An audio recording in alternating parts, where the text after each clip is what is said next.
Hello friends, welcome back to my channel. இன்றைக்கி நம்ம என்ன பார்க்க போகிறோம்னாக்கா சூப்பரான ஒரு ஸ்வீட் ரெசிபி தான் பார்க்க போகிறோம். செவ்வாழையை வச்சு சூப்பராக ஒரு அப்பம் குத்த போகிறோம். எவ்வளோ சாஃப்டாக இருக்குது பாருங்கள். எப்படி செய்கிறதுன்னு பார்க்கலாம் வாங்க. ஃப்ரெண்ட்ஸ், இப்போ தான் நம்ம சேனலை புதுசாக பார்க்குறீங்கன்னா மறக்காமல் சப்ஸ்கிரைப் பண்ணிக்கோங்க. இப்போ நம்ம முதல்ல வெல்லத்தை கரைச்சி வச்சிடலாம். அதுக்கு 1 கப் வெல்லம் எடுத்திருக்கேன் நான், நல்லா பொடிச்ச வெல்லம். அதை ஒரு பாத்திரத்தில் போட்டு ஒரு 1/2 டம்ளர் தண்ணி ஊற்றி கரைச்சி எடுத்துக்கலாம். இதுக்கு பாகுபதம் எதுவும் வேண்டாம், சும்மா கரைஞ்சி வந்தால் போதும். கரைச்சி வடிகட்டி அதை ஒரு ஓரமாக எடுத்து வச்சிடலாம். இப்போ ஒரு மிக்சிங் பவுல் எடுத்திருக்கேன். அதில் ஒரு 1/2 கப் ரவை போட்டுக்கிறேன். இந்த ரவையை நம்ம ஊற வைக்கணும். அதுக்கு அதே கப்பாலேயே 1/2 கப் பால் எடுத்துக்கிறேன். இது காய்ச்சி ஆற வச்ச பால் நல்லா ஆறின பாலை தான் குத்தணும். சூடாக குத்தினோன்னா ரவை வெந்துடும். அப்புறம் அப்பம் சரியாக வராது. அதனால் ஆறின பாலை குத்தி நல்லா மிக்ஸ் பண்ணிவிட்டு ஒரு தட்டை போட்டு மூடி வச்சிடலாம். ஒரு 15 நிமிஷம் இந்த ரவை ஊறட்டும் அந்த பால்லையே. அப்போ தான் நல்லா சாஃப்டாக இருக்கும்.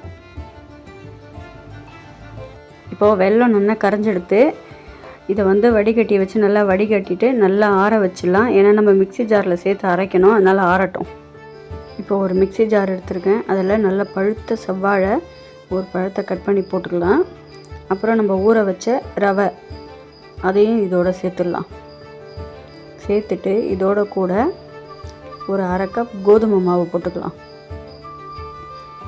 அதுக்கப்புறம் பார்த்திங்கன்னா ஒரு 1/2 கப் அரிசி மாவு. அதுக்கப்புறம் இதுக்கு தேவையான அளவு 1 ஸ்பூன் ஏலக்காய் பொடி. அப்புறம் ஒரு 1/4 கப் தேங்காய். தேங்காய் ஆப்ஷனல் தான், ஆனால் தேங்காய் போட்டுருந்தா ரொம்ப சூப்பராக இருக்கும். அப்போது உங்களுக்கு வேணும்னா போட்டுக்கோங்க, வேணும்னா ஸ்கிப் பண்ணிக்கோங்க. இப்போ நம்ம கரைச்சி வச்ச வெள்ளை தண்ணியை இதோடு சேர்த்துக்கணும். சேர்த்துன்ட்டு நல்லா மிக்சியில் போட்டு நல்லா நைஸாக அரைச்சி எடுத்துக்கணும். இப்போ பாருங்கள், இந்த அளவுக்கு நல்லா நைஸாக இருக்கணும். அப்போ தான் அப்போ சூப்பராக வரும். இப்போ பாருங்கள் ஃப்ரெண்ட்ஸ், நம்ம அரைச்ச மாவை ஒரு மிக்சிங் பவுலில் மாற்றி வச்சுட்டேன்.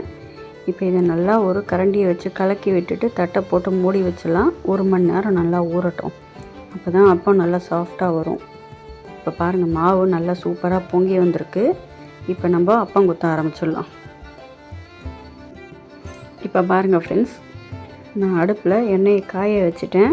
இப்போ மாவு ஒரு கரண்டி எடுத்து நடுவில் ஒரே இடத்துலையே குத்திக்கலாம். அப்பத்தை கரண்டியால் சைடில் எண்ணெயை தெளித்து விட்டுக்கலாம். அப்போ தான் நல்லா பொங்கி வரும். அப்போ சூப்பராக புஸ்ஸுன்னு. இப்போ ஒரு சைடு வெந்தா விட்டு இன்னொரு சைடு திருப்பி விட்டுக்கலாம். இப்போ பாருங்கள், இன்னொரு சைடு திருப்பியாச்சு. இப்போ பாருங்கள், நல்லா கோல்டன் ப்ரௌனில் வந்துடுது. இதை எடுத்து வச்சுட்டு இதே மாதிரி எல்லாத்தையும் குத்தி எடுத்துக்கலாம். அவ்வளோதான் ஃப்ரெண்ட்ஸ், நம்ம எல்லா அப்பத்தையும் குத்தி எடுத்தாச்சு. நான் எடுத்த அளவுகளுக்கு பார்த்தீங்கன்னா எனக்கு ஒரு 16 அப்பம் கிடச்சிது. உங்களுக்கு இவ்வளோ குவான்டிட்டி தேவையில்லைனாக்கா இதில் பாதி கூட போட்டு நீங்கள் செஞ்சுக்கலாம். அப்பத்தை பிச்சு காமிக்கிறப்பாங்க எவ்வளோ சூப்பராக இருக்குன்னு.